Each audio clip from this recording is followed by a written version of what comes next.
तो आज हम लोग पढ़ेंगे बिहेवियरलिज्म। बिहेवियरलिज्म जो है उसमें हम साइकोलॉजी को समझते हैं, माइंड को समझते हैं बिहेवियर के टर्म पे। जो ऑब्जर्वेबल बिहेवियर है, जो हमारे विज़न में आता है, जो हम देख सकते हैं, उसके बेसिस पे हम साइकोलॉजी को पढ़ते हैं। ठीक है, उन्होंने बोला इंटरनल मेंटल स्टेट से फ़र्क नहीं पड़ता है, फ़र्क पड़ता है किससे कि हमारी बिहेवियर क्या है, हम इन्वायरमेंट को देख के कैसे रिस्पॉन्ड कर रहे हैं। ठीक है, इस चीज़ पे हम बिहेवियरलिज्म पे बात करते हैं। इसके बाद इम्पॉर्टेंट नेम है उसमें पैवलोव का और वॉस्टन का। तो पैवलोव ने क्लासिकल कंडीशनिंग और बेसिकली वॉस्टन ने ही मिलके लिटिल एल्बर्ट एक्सपेरिमेंट किया था। तो हम उससे आगे समझते हैं।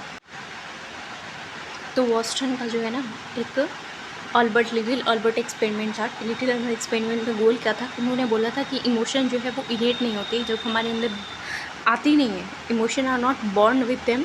ठीक है, we are not born with the emotion. वो एक्चुअली कंडीशन की जाती है कि जैसे कोई आदमी शहर में रहता है, ठीक है, तो उसको जंगली जानवर से डर लगता है, बहुत ज़्यादा डर लगता है। बट कोई आदमी जंगल में ही भरा हुआ है, जैसे मोगली टाइप का, तो उसको जंगली जानवर से उतना डर नहीं लगता। तो ये बोलते हैं कि जो फियर होती है, किसी भी तरीके की इमोशंस होते हैं ना, वो हमारे अंदर कंडीशंस करे जाते हैं।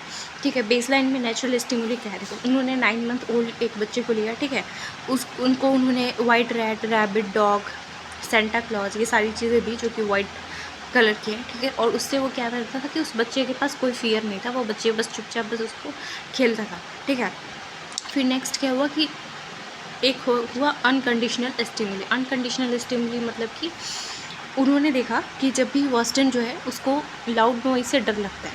ठीक है, वो नेचुरली है कि उसको लाउड नॉइज से डर लगता है, तो उसको उससे डर महसूस होता है। ठीक है, कंडीशनिंग क्या की? उन्होंने पेयरिंग कर दी। पेयरिंग क्या की कि वाइट राइड के साथ जब भी उसे वाइट राइड देते तो वो लाउड नॉइज उसके पीछे बजाते, तो वो क्या करता था?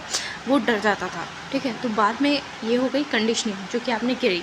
फिर कंडीशनल रिस्पॉन्स क्या आया कि जब भी अब उसको रैट दिखता था तो उसे वही सेम फियर महसूस होता था। तो ये हो गई कंडीशनल स्टिमुली। ठीक है, ये कंसेप्ट क्या है कि उसके बाद वो एक जनरलाइज फिगर बना लिया वो बच्चा। ठीक है, कि जब भी वो रैबिट, डॉग या किसी भी इस तरीके की चीज़ों को देखता था तो उसे फियर फील होता है, क्योंकि ये फियर उसके अंदर जनरलाइज तरीके से घर बना चुकी थी।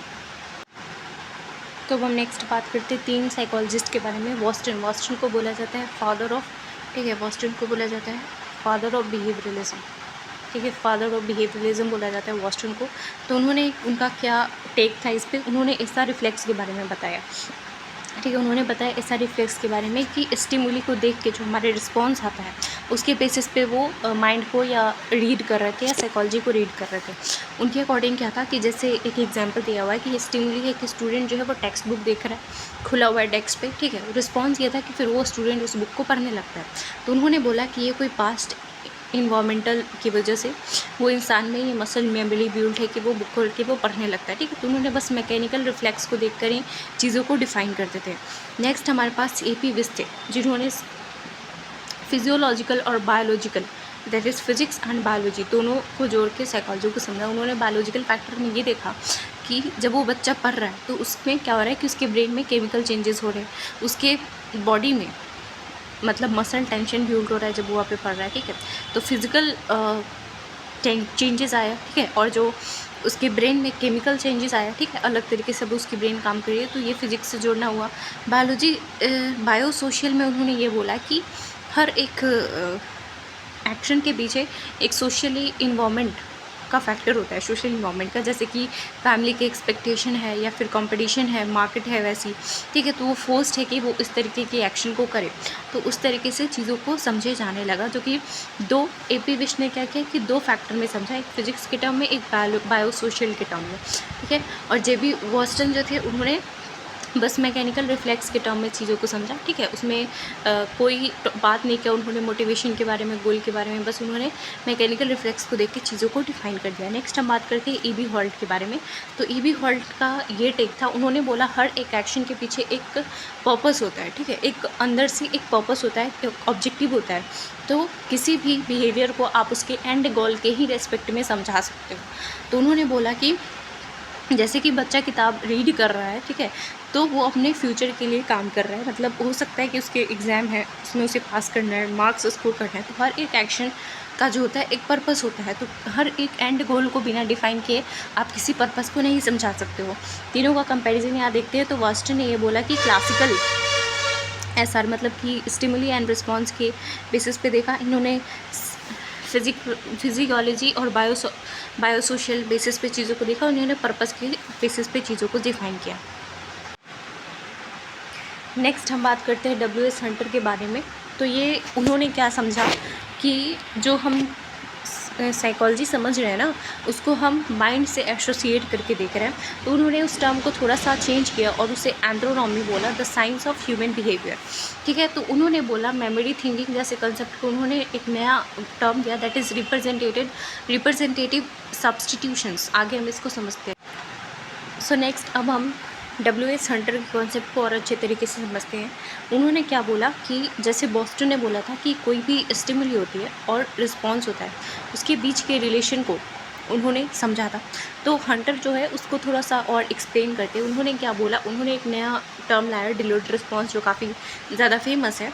जैसे एग्जाम्पल उन्होंने ये किया कि मान लीजिए 3 लाइट बल्ब्स थे। ठीक है, 3 लाइट बल्ब्स एनिमल को दिखाए गए। ठीक है, और जो लाइट फ्लैश किया गया ना, थोड़ी देर बाद एक डिले के बाद उसी लाइट से, उसी बॉक्स से खाना निकला। ठीक है, तो ये एक इंडिकेशन है। ठीक, तो जो डिले है वो हमारे माइंड में एक रिप्रेजेंटेटिव सब्स्टिट्यूशन बनाता है। ठीक है, तो उसके बाद क्या हुआ कि जब एनिमल को रिलीज़ किया गया तो सारे ज़्यादा से ज़्यादा एनिमल जो थे वो करेक्ट डोर के पास गए। मतलब उन्होंने जो रिएक्शन होती है, जो स्टिमुली होती है, उसके अपने दिमाग में रिकॉर्ड कर लेते हैं और उसके अकॉर्डिंग जो है हम काम करते हैं। उसको इन्होंने मेमोरी और ऐसी कोई टर्म नाम नहीं दिया, उन्होंने रिप्रेजेंटेटिव सब्स्टिट्यूट किया कि जो हम वहाँ पे समझते हैं। जैसे इसको आगे समझते हैं, जैसे कि जो लोअर एनिमल है ना, उसमें क्या होता है कि रैट्स वगैरह, कि आप उसको लाइट दिखाओ और फिर खाना दो। तो जब आप उसको डिले करवाते हो, थोड़ी देर उसको रोक के रखते हो, फिर उसके बाद वो क्या होता है कि वो भूल जाता है। क्योंकि छोटे एनिमल्स में क्या होता है कि वो इधर उधर देखता है अगर, तो वो चीज़ों को भूल जाता है। लेकिन हायर एनिमल जैसे कि डॉग्स में क्या होता है कि आप इधर उधर मुड़ने के बाद में, जैसे मान लो 3 लाइट जलाए गए थे एज एग्जाम्पल, 3 लाइट जलाए गए, फिर जिस 3 लाइट लगाए गए और जो लाइट जला उसी में से फिर दिखा के वहीं से खाना आया। तो ज़्यादा से ज़्यादा एनिमल जो है वो सीधा थोड़ी देर बाद, जब यहाँ पे हम डिले करते हैं ना रिएक्शन को, उस डिलेड रिएक्शन के बाद ज़्यादा लोग इधर ही जाते हैं। ठीक है, तो ये चीज़ हाइयर एनिमल्स में थोड़े करेक्टली मेज़र हो पाती है। जैसे पॉइंटिंग डॉग है, ये सेम चीज़ आपने समझ लिया। उसके बाद हाँ, इसको एग्जाम पर्सपेक्टिव से ये समझो जैसे कि तुमने टेक्स्ट में कोई चीज़ें पढ़ी, फिर उसके बाद डिले किया, मतलब कुछ देर इधर उधर किया, बाकी दूसरे काम की, फिर रिस्पॉन्स है क्या, थोड़ी देर बाद फिर हमने उसको रिकॉल करने की कोशिश की। रिकॉल हुआ वो हमारी रिप्रेजेंटेटिव सब्स्टिट्यूशन, मतलब हमारे इंटरनल फिजिकल या न्यूरल सिग्नल्स ऐसे बने जिसकी वजह से हम चीज़ों को रिटेन कर पाए। ठीक है, मतलब जो हमारी स्टिमुली है, ठीक है, और हमारा जो रिएक्शन है वो डायरेक्ट कोरिलेटेड नहीं है, इसके बीच में भी कुछ होता है, that is called internal representation and that is called delay. Okay, तो वही उन्होंने बोला कि जैसे एक उन्होंने एग्जाम्पल लिया बच्चे का। चिल्ड्रन के केस में देखा जाए तो 3 साल का बच्चा है, उसको क्या करो कि आपको उसको टॉय दिखाया, उसके बाद आप किसी 3 कप है, ठीक है, 3 कप में से किसी एक कप में आपने टॉय को छुपा दिया। उसके बाद 30 सेकंड तक बच्चा इधर उधर घूम रहा है, घूमते घूमते अचानक से वो करेक्ट कप को चूज़ कर लेता है। तो ये जो सिंबॉलिक रिप्रेजेंटेशन है जो बच्चा अपने दिमाग में बनाता है, जो चिल्ड्रन है वो अपने दिमाग में, या फिर जो ह्यूमन्स है वो अपने दिमाग में higher level of symbolic representation बना पाते हैं, इसलिए वो ज़्यादा करेक्ट ऑप्शन जल्दी चूज़ कर पाते हैं और ज़्यादा अच्छी रिप्रेजेंटेटिव स्टिमुलस हम कैरी करते हैं as compare to the small animals. As compare मतलब स्मॉल एनिमल में सबसे कम, ठीक है, स्मॉल एनिमल में सबसे कम, उसके बाद जो एनिमल्स होते हैं, ठीक है, उसमें, और सबसे ज़्यादा ह्यूमंस, ठीक है, सबसे ज़्यादा ह्यूमन जो है वो क्या करते हैं, सिंबॉलिक रिप्रेजेंटेशन बनाने में अच्छे होते हैं, इसलिए वो थोड़ी देर बाद डिलेड के बाद एक अच्छा रिस्पॉन्स ले पाते हैं।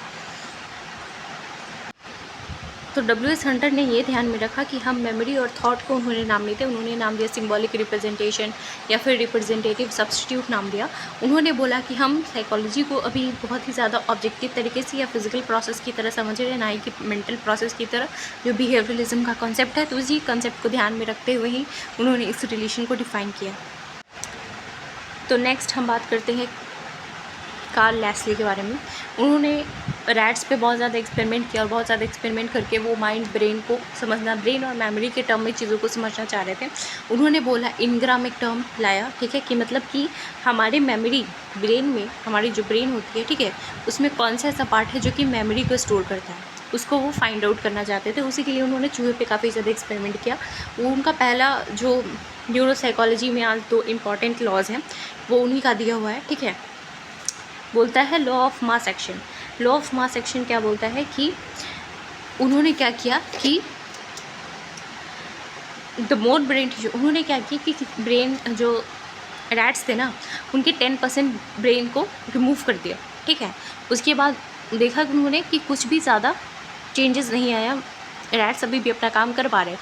फिर उन्होंने 50% रिमूव कर दिया, तो जो उनका परफॉर्मेंस था रैट्स का वो ड्रास्टिकली ड्रॉप हो गया। ऐसा उन्होंने ये बताया कि जितना ज़्यादा आपके पास ब्रेन टिश्यूज़ होंगे, ठीक है, उतना ज़्यादा आप बेटर परफॉर्म करेंगे। ऐसा बिल्कुल नहीं होगा कि हमारे ब्रेन में कोई पार्ट है जो मेमोरी का होता है, कोई पार्ट है जो परफॉर्मेंस का होता है। ऐसा नहीं, पूरा ब्रेन जो है वो एज अ होल सिस्टम काम करता है, नेटवर्क के थ्रू काम करता है, ठीक है, नेटवर्किंग चेन के थ्रू काम करता है। अगर वो डिपेंड करता है कि आपका कितना पार्ट आपने रिमूव कर दिया। अगर 10% पार्ट अगर रिमूव हुआ है तो उसका जो परफॉर्मेंस आएगा सो, और अगर 50% पार्ट अब ब्रेन का काम नहीं कर रहा है तो उसमें ड्रास्टिकली परफॉर्मेंस में डिग्रेडेशन आएगा। बट इसका कुछ भी नहीं है कि हमारे ब्रेन में जो है मतलब पार्ट्स जो है वो काम करने के लिए डिवाइड नहीं, सारे एक नेटवर्क चेन की तरह काम करते हैं। तो ये बोलता है लॉ ऑफ मास एक्शन, ठीक है, कि जितना ज़्यादा आपके पास ब्रेन टिश्यूज़ होंगे ना उतने अच्छे आप चीज़ों को लर्न कर पाओगे। सेकेंड आता है लॉ ऑफ इक्विपोटेंशियलिटी। इसमें बोलता है कि जो हमारा ब्रेन का जो डैमेज पार्ट होता है ना वो रिकवर करता है कौन, जो हमारे ब्रेन का जो सही पार्ट होता है। मतलब कि उन्होंने बोला कि one of the part that is potentially take over the, जो डैमेज पार्ट होता है ना उसका काम भी कौन टेक ओवर कर लेता है, जो पार्ट ब्रेन का सही काम कर रहा था। इसलिए कई बार इसी वजह से क्या होता है कि जो भी हमारी कोई स्किल जो है वो डैमेज, हमारी ब्रेन इंजरी हो जाती है तो उसके बाद भी धीरे धीरे करके हम अपने मेमोरी या किसी भी चीज़ को आसानी से रिकॉल कर पाते हैं, क्योंकि हमारी जो डैमेज्ड पार्ट है ना वो उसका काम जो होता है कॉल नहीं लेता है, जो सेफ पार्ट होता है वो उस चीज़ का काम ले लेता है, ठीक है। तो यही रियल वर्ल्ड एग्जाम्पल में something like learning a new language. तो लॉ ऑफ मास एक्शन क्या बोलता है कि ये हमारे ब्रेन जो है वो टोटली नेटवर्किंग की तरह काम करती है। जितना जल्दी आपके माइंड में वोकैबुलरी और ग्रामर ये सब के कंसेप्ट होंगे उतना जल्दी आप चीज़ों को और सीख पाओगे, ठीक है। तो ये पूरी तरीके से समझ में आ गया है। इसमें डायरेक्टली शॉर्ट में समझो इनग्राम होता है कि मेमोरी ट्रेस। तो उन्होंने बोला कि हमारे माइंड में कोई लोकलाइज्ड प्लेस नहीं है मेमोरी के लिए। दूसरा मास सेक्शन में बोला कि टोटल ब्रेन का मास जो है मैटर करता है, जितना ज़्यादा आपकी ब्रेन काम कर रही होगी एक्टिवली उतनी अच्छी परफॉर्मेंस आप दे पाओगे। ये एज अ होल कॉन्सेप्ट होता है ब्रेन के पास। इक्विपोटेंशियलिटी कि ब्रेन की फ्लेक्सिबिलिटी की जो हेल्दी पार्ट होती है वो काम संभाल लेती है किसका, डैमेज्ड पार्ट का। इसीलिए धीरे धीरे करके हेल्दी पार्ट जो है वो भी हमारे ब्रेन में, जैसे इंजरी हो गई तो हमारी मेमोरी लॉस हो जाती है किसी की, फिर धीरे धीरे करके वो मेमोरी वापस आने लगती है। तो इस तरीके